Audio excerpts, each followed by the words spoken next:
ನಮಸ್ಕಾರ ಸ್ನೇಹಿತರೆ, ಎಲ್ಲರಿಗೂ ಹೊಸ ವರ್ಷದ ಆರ್ಥಿಕ ಶುಭಾಶಯಗಳು. ನೀವು ನೋಡ್ತಿರೋ ಸಮಗ್ರ ಯೂಟ್ಯೂಬ್ ಚಾನಲ್. ನೀವು ನಮ್ಮ ಚಾನಲ್ಗೆ ಸಬ್ಸ್ಕ್ರೈಬ್ ಮಾಡಿಲ್ಲ ಅಂದರೆ ಕೂಡಲೇ ಸಬ್ಸ್ಕ್ರೈಬ್ ಮಾಡಿ ಹಾಗೂ ಬೆಲ್ ಐಕಾನ್ ಅನ್ನು ಪ್ರೆಸ್ ಮಾಡಿ. ನಾವು ಮಾಡುವ ಪ್ರತಿಯೊಂದು ವಿಡಿಯೋ ನೋಟಿಫಿಕೇಶನ್ ಮುಖಾಂತರ ಬರುತ್ತದೆ. ಇವತ್ತು ನಾನು ಹೇಳುವ ವಿಷಯ ಏನಪ್ಪ ಅಂದರೆ, ದಾವಣಗೆರೆ ಮಹಾನಗರ ಪಾಲಿಕೆಯಲ್ಲಿ ಖಾಲಿ ಇರುವ ಪೌರ ಕಾರ್ಮಿಕರು ಹುದ್ದೆಗಳ ಭರ್ತಿಗೆ ಅರ್ಹ ಹಾಗೂ ಆಸಕ್ತಿ ಅಭ್ಯರ್ಥಿಗಳಿಂದ ಅರ್ಜಿಯನ್ನು ಆಹ್ವಾನಿಸಲಾಗಿದೆ. ಇಲಾಖೆಯಲ್ಲಿ ಅರ್ಜಿಸುವ ಅಭ್ಯರ್ಥಿಗಳು ಅಗತ್ಯ ಇರುವ ವಿದ್ಯಾರ್ಥಿ ವಯೋಮಿತಿ ಹಾಗೂ ವೇತನ ಶ್ರೇಣಿ ಬಗ್ಗೆ ಸಂಪೂರ್ಣವಾಗಿ ಅರಿತುಕೊಂಡು ತಮ್ಮ ಅರ್ಜಿಯನ್ನು ಸಲ್ಲಿಸಬೇಕು. ಇಲಾಖೆ ಹೆಸರು ದಾವಣಗೆರೆ ಮಹಾನಗರ ಪಾಲಿಕೆ.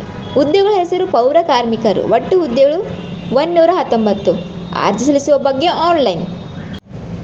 ವಿದ್ಯಾರ್ಹತೆ: ಅರ್ಜಿ ಸಲ್ಲಿಸುವ ಅಭ್ಯರ್ಥಿಗಳಿಗೆ ಕನ್ನಡ ಮಾತನಾಡಲು ಬರಬೇಕು ಮತ್ತು ಮಹಾನಗರ ಪಾಲಿಕೆಗಳಿಗೆ ಹಾಲಿ ನೇರ ಪಾವತಿ, ಕ್ಷೇಮಾಭಿವೃದ್ಧಿ, ದಿನಕೂಲಿ ಆಧಾರದ ಮೇಲೆ 2 ವರ್ಷಗಳಿಗೆ ಕಡಿಮೆ ಇಲ್ಲದಂತೆ ನಿರಂತರವಾಗಿ ಕೆಲಸ ನಿರ್ವಹಿಸುತ್ತಿರುವ ಪೌರ ಕಾರ್ಮಿಕರಿಗೆ ಮಾತ್ರ ಆದ್ಯತೆ ಹಾಗೂ ಅರ್ಜಿ ಸಲ್ಲಿಸಲು ಅರ್ಹರಾಗಿರುತ್ತಾರೆ. ವಯೋಮಿತಿ: ಅಭ್ಯರ್ಥಿಗಳ ಅಧಿಸೂಚನೆ ಹೊರಡಿಸಿದ ದಿನಾಂಕಕ್ಕೆ ಅಭ್ಯರ್ಥಿಗಳಿಗೆ ಕನಿಷ್ಠ 18 ವರ್ಷ ಪೂರ್ಣಗೊಂಡಿರಬೇಕು ಹಾಗೂ ಗರಿಷ್ಠ 55 ವರ್ಷ ಮೀರಿರಬಾರದು. ವೇತನ ಶ್ರೇಣಿ: ಹುದ್ದೆಗಳಿಗೆ ಆಯ್ಕೆಯಾದ ಅಭ್ಯರ್ಥಿಗಳಿಗೆ ಮಾಸಿಕ 17,000 ರೂಪಾಯಿಯಿಂದ 28,950 ರೂಪಾಯಿ ಶ್ರೇಣಿಯಲ್ಲಿ ವೇತನ ನೀಡಲಾಗುತ್ತದೆ.